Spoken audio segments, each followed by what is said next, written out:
Hi friends, எல்லாருக்கும் வணக்கம். November மாத நடப்பு நிகழ்வு தான் பார்த்துட்ருக்குறோம். ஸோ அந்த வரிசையில் 7ஆம் தேதிக்குள்ளதும் 9ஆம் தேதிக்குள்ள நடப்பு நிகழ்வு தான் பார்க்க போகிறோம். ஸோ இதில் ஃபஸ்ட்டு என்னென்னு பார்த்தீங்கன்னா, 2003 உலகிலேயே அதிகமான காசநோயாளி காணப்படும் நாடு எது? சரிங்களா? உலகிலேயே அதிகமான காசநோயாளி காணப்படும் நாடு எது அப்படின்னு பார்த்தீங்கன்னா இந்தியா. சரிங்களா? ஸோ இந்த காசநோய் பாதிப்புக்கான முக்கிய காரணி 5 இருக்குது. ஸோ அது என்னென்னா அப்படி பார்த்தீங்கன்னா, ஊட்டச்சத்து குறைபாடு, எய்ட்ஸ் நோய், 3வது மது, 4வது சர்க்கரை நோய், 5வது புகைப்பிடித்தல். ஸோ இது எல்லாமே என்னென்னா காசநோய் பாதிப்புக்கு முக்கிய காரணி தான் இதெல்லாம். சரிங்களா? அடுத்து பார்த்தீங்கன்னா,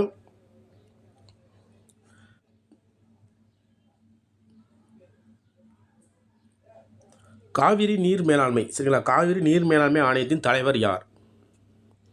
காவிரி நீர் மேலாண்மை ஆணையத்தின் தலைவர் யாருன்னா நீதிபதி ஹல்தார் அவர்கள். சரிங்களா? நீதிபதி எஸ்கே ஹல்தார் அவர்கள் தான் காவிரி நீர் மேலாண்மை ஆணையத்தின் தலைவராக இருக்கிறார். சரிங்களா?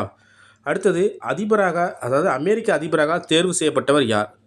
சரிங்களா? அமெரிக்காவின் அதிபராக தற்போது தேர்வு செய்யப்பட்டவர் யார் அப்படின்னா டொனால்டு ட்ரம்ப். சரிங்களா? எத்தனாவது அதிபர்னா 45வது அதிபராக தேர்வு செய்யப்பட்டிருக்கிறாங்க. இது ஜனவரி மாதம் பதவி ஏற்க போகிறாங்க. சரிங்களா? அடுத்தது 4வது பார்த்தீங்கன்னா, தற்போது ஜாதிவாரி கணக்கெடுப்பு தொடங்கிய மாநிலம் எது? சரிங்களா? ஜாதிவாரி கணக்கெடுப்பு தொடங்கிய மாநிலம் எதுன்னு பார்த்தீங்கன்னா தெலுங்கானா. சரிங்களா? அடுத்தது 5வது பார்த்தீங்கன்னா, 7500 கிலோ எடை வரையிலான சரக்கு வாகனங்களை இயக்க இலகு ரக வாகனம் ஓட்டுநர் உரிமம் போதுமானது அப்படின்னு யார் சொல்லியிருக்காங்க பார்த்தீங்கன்னா உச்சநீதிமன்றம் சொல்லியிருக்கிறாங்க. சரிங்களா? எத்தனை கிலோ எடைனா 7500 கிலோ எடை வரைக்கும். சரிங்களா? அடுத்து பார்த்தீங்கன்னா, பிரதமரின் எந்த திட்டத்திற்கு 3600 கோடி ஒதுக்கீடு என அமைச்சர் தெரிவித்திருக்கிறார்? சரிங்களா?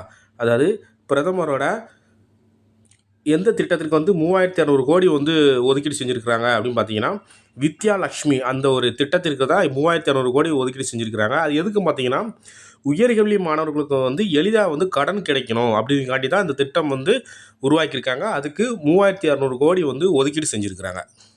சரிங்களா? அடுத்து பார்த்தீங்கன்னா 7வது கொஸ்டின், ஆந்திரா கடல் விமான சோதனை ஓட்டம் சந்திரபாபு நாயுடு எந்த மாவட்டத்தில் தொடங்கி வைத்தார்? சரிங்களா?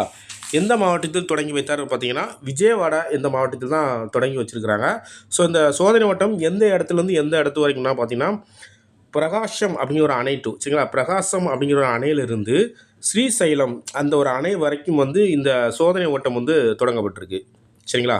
ஸோ நோட் பண்ணி வச்சுக்கோங்க. அடுத்தது 8வது பார்த்தீங்கன்னா, சர்வதேச ஹாக்கி சம்மேளனத்தின் 2024ஆம் ஆண்டுக்கான சிறந்த வீரருக்கான விருது பெற்றவர் யார் அப்படின்னு பார்த்தீங்கன்னா ஹர்மன் சிங். சரிங்களா? இந்தியாவின் ஹர்மன் சிங். அடுத்தது பார்த்தீங்கன்னா, சிறந்த கோல் கீப்பர் விருது பெற்றவர். சரிங்களா? அதே தான், அதாவது இந்த சர்வதேச ஹாக்கி சம்மேளனத்தின் 2024ஆம் ஆண்டுக்கான சிறந்த கோல் கீப்பர் விருது பெற்றவர் யார் அப்படின்னு பார்த்தீங்கன்னா பிஆர் ஜோஷி. சரிங்களா? யாருன்னா பிஆர் ஜோஷி தான். சரி, இதெல்லாம் நோட் பண்ணி வச்சுக்கோங்க. அடுத்தது 10வது கொஸ்டின், தேசிய பசுமை தீர்ப்பாயத்தின் தலைவர் யார்? சரிங்களா? தேசிய பசுமை தீர்ப்பாயத்தின் தலைவர் யாருன்னு பார்த்தீங்கன்னா பிரகாஷ் வஸ்தவா அப்படிங்கிறது தான். சரிங்களா? பிரகாஷ் வஸ்தவா தான் தேசிய தீர்ப்பாயத்தின் தலைவர். சரிங்களா?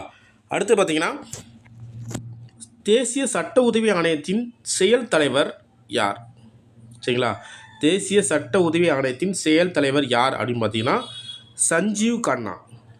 சஞ்சீவ் கண்ணா தான் தேசிய சட்ட உதவி ஆணையத்தின் செயல் தலைவராக இருக்கிறார். சரிங்களா? அடுத்து 14வது கொஸ்டின் என்ன பார்த்தீங்கன்னா, உலகின் முதல் சமூக ஊடகங்களை 16 வயது சிறுவர்கள் பயன்படுத்த தடை விதித்த நாடு எது? சரிங்களா? எத்தனை வயது பார்த்தீங்கன்னா 16 வயது. தடை விதித்த நாடு எதுன்னு பார்த்தீங்கன்னா அது ஆஸ்திரேலியா. ரொம்ப முக்கியமானது, நோட் பண்ணி வச்சுக்கோங்க. அடுத்தது 13வது கொஸ்டின் பார்த்தீங்கன்னா, இந்தியா பூடான் ஒருங்கிணைந்த எல்லைச்சாவடி எது? ஸோ இந்தியாவுக்கும் பூடானுக்கும் ஒருங்கிணைந்த எல்லைச்சாவடி எதுன்னு கேட்டிருக்கிறாங்க. அது அஸ்ஸாம். சரிங்களா? அடுத்து பார்த்தீங்கன்னா, சதர் சம்மேளன் விழா எந்த மாநிலத்தில் நடைபெறும்? சதர் சம்மேளன் விழா எந்த மாநிலத்தில் நடைபெறும் பார்த்தீங்கன்னா தெலுங்கானா மாநிலத்தில் நடைபெறும். சரிங்களா? அடுத்து பார்த்தீங்கன்னா, உலகளாவிய இயற்கை பாதுகாப்பு குறியீடு இந்தியாவின் நிலை என்ன? சரிங்களா, உலகளாவிய இயற்கை பாதுகாப்பு குறியீடு மொத்தம் 180 இருக்குது. அதில் இந்தியாவின் நிலை என்ன பார்த்தீங்கன்னா 176. சரிங்களா. அடுத்தது, தேசிய நீதித்துறை அருங்காட்சியகம் உள்ள இடம் எது? தேசிய நீதித்துறை அருங்காட்சியகம் உள்ள இடம் எதுன்னு பார்த்தீங்கன்னா டெல்லி. சரிங்களா, முக்கியமானது, நோட் பண்ணிக்கோங்க. அடுத்தது 14 கொஸ்டின் பார்த்தீங்கன்னா சர்வதேச கதிரியக்க தினம் எப்போது? சரிங்களா, சர்வதேச கதிரியக்க தினம் எப்போதுன்னு பார்த்தீங்கன்னா நவம்பர் 8. சரிங்களா, சர்வதேச கதிரியக்க தினம் எப்போனா நவம்பர் 8. அடுத்தது பார்த்தீங்கன்னா 18 கொஸ்டின், தமிழகத்தின் முதல் பெண் தலைமை தேர்தல் அதிகாரி யார்? தமிழகத்தின் முதல் பெண் தலைமை தேர்தல் அதிகாரி யார் அப்படின்னு பார்த்தீங்கன்னா அர்ச்சனா பட்நாயக். சரிங்களா, அர்ச்சனா பட்நாயக்.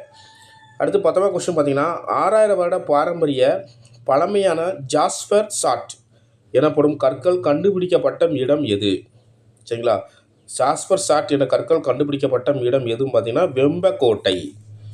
சரிங்களா, ஜாஸ்பர் சாட் எங்கே கண்டுபிடிக்கப்பட்டிருக்குன்னா வெம்பக்கோட்டையில் கண்டுபிடிக்கப்பட்டிருக்கு. சரிங்களா. ஸோ இது எல்லாமே முக்கியமானதான், நோட் பண்ணி வச்சு படிச்சுக்கோங்க. தேங்க்யூ.